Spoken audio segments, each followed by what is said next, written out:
Good morning class. बच्चों, आज मैं आपको एक टेस्ट पेपर दे रही हूँ, समझा रही हूँ इसको समझ लीजिए ध्यान से। MCQs हैं, जैसे कि आपके क्वेश्चंस इस बार फर्स्ट टर्म में आने हैं। बहुविकल्पीय प्रश्न जिसको कहते हैं हिंदी में, MCQs इंग्लिश में कहते हैं। और पद परिचय जो कि मैंने कल आपको समझाया है ना, उसको आपने देखा होगा, वीडियो समझ लिया होगा कि क्या होता है पद परिचय और कैसे दिया जाता है। और तो उसका मैं क्वेश्चंस मैंने लिखे हैं, इनको आप अपनी कॉपी में भी करेंगे और यहाँ समझ लीजिए अच्छी तरह। पहला क्या है क्वेश्चन, वाक्य में प्रयुक्त पदों का व्याकरणिक परिचय देना कहलाता है।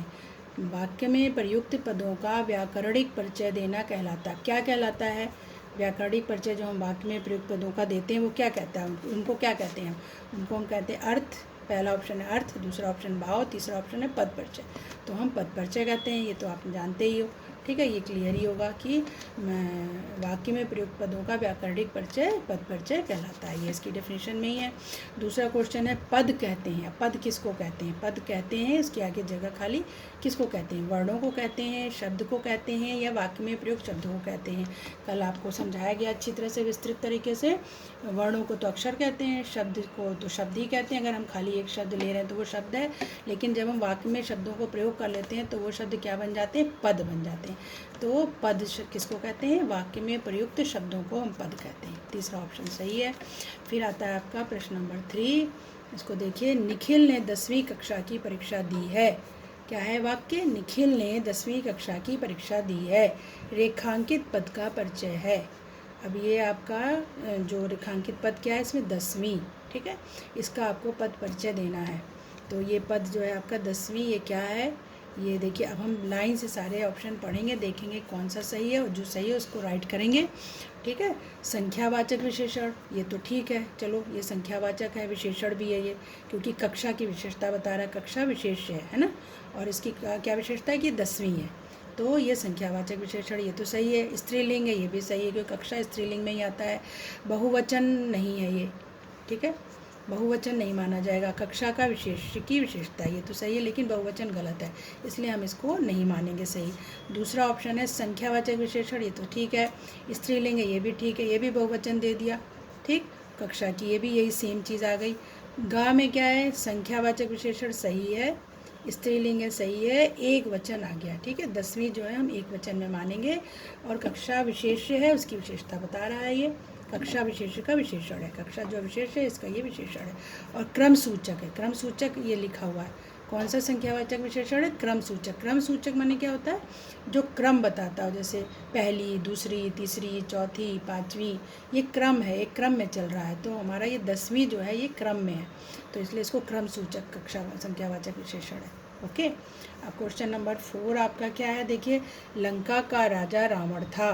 अब इसको रावण को रेखांकित किया गया है, और रेखांकित पद का परिचय दीजिए। कौन था? लंका का राजा रावण था। रावण क्या है? अच्छे से आपको पता होगा, ये संज्ञा है। कौन सी संज्ञा है? भाववाचक संज्ञा। पहला ऑप्शन आप चेक करिए, क्या भाववाचक संज्ञा है? ये नहीं, ये तो भाववाचक संज्ञा हो ही नहीं सकता, तो ये तो यहीं से गलत हो गया पहला ऑप्शन।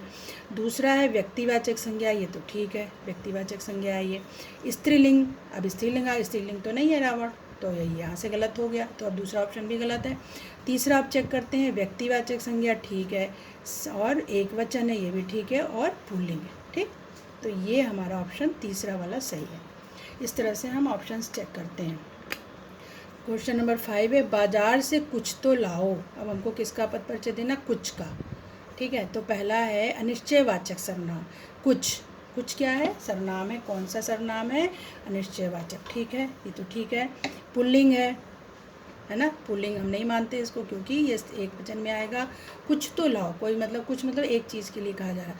और बहुवचन भी नहीं है ये, क्योंकि जो है पुल्लिंग तो है ये। कुछ पुल्लिंग स्त्रीलिंग हम दोनों मान सकते हैं कि कुछ तो स्त्रीलिंग में भी आ सकता है, पुल्लिंग में भी आ सकता है। मतलब आप कोई ऐसी चीज़ ला सकते हो जो स्त्रीलिंग में भी आती है और पुल्लिंग में भी आती है, तो ये तो ठीक है। लेकिन बहुवचन नहीं है ये है एक वचन। तो ये बहुवचन आ गया यहाँ पहले ऑप्शन में, तो ये ऐसे ही गलत हो गया। दूसरे ऑप्शन में क्या है? अनिश्चयवाचक सर्वनाम, ये तो ठीक है। कुछ में मतलब कुछ क्यों अनिश्चयवाचक? क्योंकि हमें अनिश्चित है ये, हमें पता नहीं है कि क्या चीज़ लानी, तो ये अनिश्चय है, इसका संदेह है इसमें कि क्या चीज़ आनी है, हमें पता ही नहीं, तो अनिश्चय है। और पुल्लिंग है, ठीक है, पुल्लिंग तो है, क्योंकि पुल्लिंग और डैश करके हम स्त्रीलिंग भी लिख सकते हैं कि जो भी चीज़ आनी है वो दोनों हो सकती है और एक वचन है, ये सही है ऑप्शन। ठीक है, तो इस तरह से हम ऑप्शन चेक करते हैं। अब आप क्वेश्चन नंबर 6 देखिए। मैं खाना बना सकती हूँ, इसमें आपको किसका पद परिचय देना है? सकती हूँ। ठीक है, सकती हूँ क्या है? क्रिया है ना। तो अब इसमें देखिए कौन सी क्रिया है? सकर्मक क्रिया। ये तो ठीक है क्योंकि खाना इसमें कर्म लगा हुआ है। सकर्मक क्रिया क्यों है ये सकती हूँ? क्योंकि इसमें कर्म लगा है खाना, तो ये तो ठीक है। स्त्रीलिंग भी ठीक है क्योंकि सकती हूँ स्त्री के लिए आ रहा है। एक वचन है, ये भी ठीक क्योंकि मैं के साथ आया, मैं एक वचन में। मध्यम पुरुष आ गया, मध्यम पुरुष तो नहीं है, मैं जो है मध्यम पुरुष कहाँ है? मैं के साथ हम इसको देख रहे हैं ना। मैं खाना बना सकती हूँ, नहीं, मैं एक स्त्रीलिंग है, एक वचन है, और सकती हूँ, तो ये मध्यम पुरुष के साथ नहीं लगेगा। ये मध्यम पुरुष में क्या होता है, आपको कल मैंने समझाया था सर्वनाम में कि पहला जो है पुरुषवाचक सर्वनाम होता है, उसमें आपको प्रथम उत्तम पुरुष, मध्यम पुरुष और अन्य पुरुष होता है। तो उत्तम पुरुष में मैं, हम, तुम, ये मैं और हम आता है। मैं, मेरा, हम, हमारा, एक वचन, दोनों वचन आता है, बहुवचन भी आता है और एक वचन भी। मैं का एक वचन और हम का बहुवचन। मध्यम पुरुष में क्या आता है? तुम, तुम सब, तुम्हारा। मध्यम पुरुष में तो तुम आता है, तो ये मध्यम पुरुष नहीं, इसलिए ये ऑप्शन गलत है।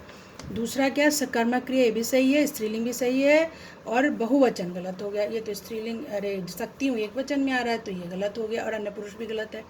अब तीसरा ऑप्शन सही है क्योंकि सकर्मक क्रिया है, स्त्रीलिंग है, एक वचन है, और ये उत्तम पुरुष है। उत्तम पुरुष क्या होता है? जिसमें मैं, मेरा, हम, हमारा ये आता है, तो ये उत्तम पुरुष है। और कर्तृवाच है। कर्तृवाच क्यों? क्योंकि मैं जो से इसका सकती हूँ लगा है, तो मैं जो है वो खाना बना रही हूँ। ठीक है, तो मैं करता हूँ, तो इसलिए कर्तृवाच है। कर्तृवाच में क्या होता है? जहाँ कर्ता के प्रधान क्रिया, जहाँ कर्ता के हिसाब से लगी होती है, तो यहाँ क्रिया ये सकती हूँ कर्ता के हिसाब से लगी है, तो ये कर्तृवाच हो गया।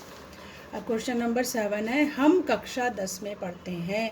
अब इसमें आपको हम का बनाना है। तो हम क्या है? पुरुषवाचक सर्वनाम, ये तो सही है। पुरुषवाचक सर्वनाम में कौन सा भेद है?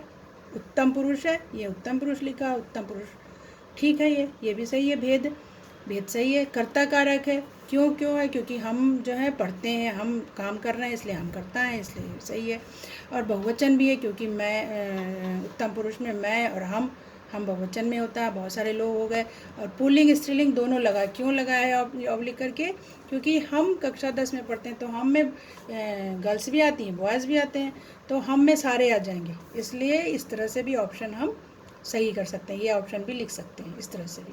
जहाँ ये ना पता हो कि स्त्रीलिंग है कि पुल्लिंग है, तो उसमें हम ये दोनों ऑब्लिक लगा के कर सकते हैं। ठीक, तो ये पहला ऑप्शन है, इसका सही हो गया। दूसरा वैसे चेक कर लीजिए, व्यक्तिवाचक संज्ञा, तो संज्ञा तो है ही नहीं है, ये तो सर्वनाम है। एक वचन भी नहीं है, ये भी गलत, तो गलत है ये। गाय है निजवाचक सर्वनाम, निजवाचक तो है, निजवाचक में तो अपना ये आता है, अपना, इस तरह के उदाहरण आते हैं, अपना, स्वयं, इस तरह आता है। और स्त्रीलिंग भी नहीं है, ये दोनों में आ रहा है। और संबंध कारक का कहीं मतलब ही नहीं है यहाँ पे, का, की, के तो कहीं लगा ही नहीं है। संबंध कारक में क्या आता है? का, की, के, इस तरह के चिन्ह आते हैं, तो ये पहला ही सही है। अब प्रश्न नंबर 8 क्या है आपका? माँ भोजन पका रही है। माँ भोजन पका रही है, पका रही क्रिया है, इसका आपको पद परिचय देना है। तो अकर्मक क्रिया, अकर्मक क्रिया तो है ही नहीं है, गलत है। यहाँ पे भोजन कर्म है, भोजन कर्म लगा, तो ये तो सकर्मक क्रिया है, इसलिए ये पहले ही गलत हो गया।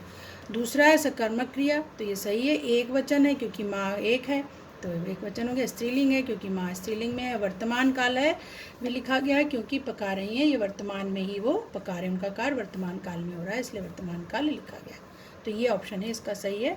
बाकी आप ये भी चेक कर लीजिए, प्रेरणार्थक क्रिया, प्रेरणार्थक क्रिया कैसे है? पका रही हैं, तो प्रेरणार्थक क्रिया नहीं है, क्योंकि प्रेरणार्थक क्रिया क्या होती है? जिसमें खुद काम ना करके किसी और से करवाना होता है, उसको कहते हैं प्रेरणार्थक क्रिया। जैसे पकवा रही हैं, है ना, करवा रही हैं, पढ़वा रही हैं, इस तरह के जो क्रिया आती है ना, वो प्रेरणार्थक होती हैं। यानी मैं खुद काम नहीं कर रही हूँ, मैं किसी और से करवा रही हूँ, तो वो तो यहाँ पे नहीं है, इसलिए ये भी गलत है। ठीक, प्रश्न नंबर 9 में क्या है? अब ये आप देखिए, ध्यान से समझिए, क्योंकि इस तरह के जो क्वेश्चन हैं, और बहुत ध्यान से ऑप्शंस पढ़िएगा। जब भी आप एग्ज़ाम दीजिए तो इस तरह को कोई भी क्वेश्चन आता है उसको पहले ध्यान से पढ़िए, उसके ऑप्शंस ध्यान से पढ़िए, मन में सोचिए कौन सा ऑप्शन सही है कौन सा नहीं, फिर उसको करिए। अनिश्चित संख्यावाचक विशेषण, ये आपका ये लिखा है, पद परिचय लिखा है और वाक्य नीचे दिया है, यानी ये जो पद परिचय इसके हिसाब से वाक्य को ढूंढना है। अनिश्चित संख्यावाचक है जो इस वाक्य में पद दिए हैं अनेक। अनेक पद को देखिए, सब में अनेक को जो है क्या किया गया है, रेखांकित। अब इन चारों वाक्यों में कौन सा वाक्य, तीन वाक्यों में, इन तीन में इसमें भी अनेक है, इसमें भी अनेक है, इसमें, ये अनेक पद का परिचय देना और इसमें कौन सा सही है इस पद परिचय के लिए।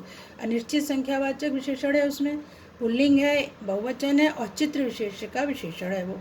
प्रस्तुत पद परिचय के लिए उचित वाक्य क्या है, आपको वाक्य बताना है कि कौन सा है इस पद परिचय के लिए।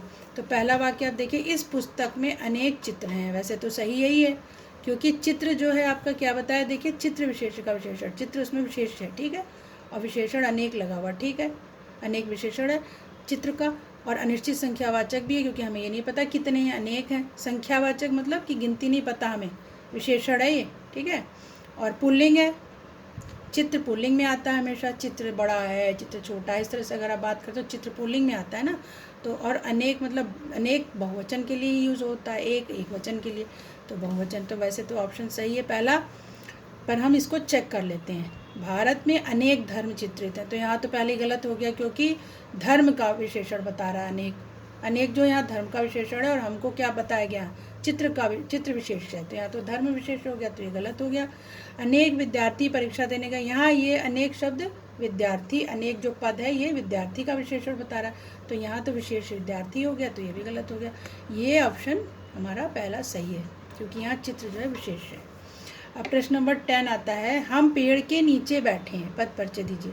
किसका पद परिचय देना, के नीचे। के नीचे क्या है, अभी आपने कल हमने समझाया था, के तो आपका संबंध बोधक चिन्ह है, का, की, के, ये सब बताया था ना, संबंध का चिन्ह है। और नीचे आपका अव्यय है, कौन सा अव्यय है ये भी बताना है। तो हम पहले चेक करते हैं पहला वाला, अव्यय संबंध बोधक पेड़ से संबंध, ठीक है, पेड़ से संबंध तो ये बता रहा है, पेड़ के नीचे के लिखा तो संबंध बता रहा है, संबंध बोधक अव्यय है, ठीक, और अव्यय है, ये तो हो गया। दूसरा क्या है आपका, अव्यय है समुच्चय, तो हमारा ये पहला ऑप्शन है इसका सही होगा, ठीक है, क्योंकि ये सही है, पेड़ से संबंध भी बता रहा है, के लगा है, और संबंध बोधक अव्यय है और अव्यय ये भी, ठीक है। दूसरा भी अव्यय लिखा तो है, पर समुच्चय बोधक अव्यय लिखा है। समुच्चय बोधक अव्यय का मतलब क्या हुआ कि जहाँ पे हम और, इसलिए, तुरंत, परंतु ये लगाते हैं, जहाँ हम संयुक्त वाक्य के साथ जो यूज़ करते हैं। और क्रिया विशेषण ये भी गलत है, क्रिया विशेषण तो है ही नहीं है, ये क्रिया विशेषण कहाँ है, ये तो संबंध बोधक अव्यय है। और कौन सा अव्यय है, समुच्चय बोधक अव्यय नहीं है ये, तो इसलिए ये तो गलत हो गया। आपका खाली संबंध बोधक है, अव्यय है और पेड़ से संबंध होता है, तो पहला ऑप्शन सही है। तो इस तरह से आपको ये प्रैक्टिस करनी होगी। आपकी बुक्स में, व्याकरण की बुक में भी बहुत सारे वाक्य दिए होंगे, जिनको आप अपने आप लीजिए और प्रैक्टिस करिए, ठीक है।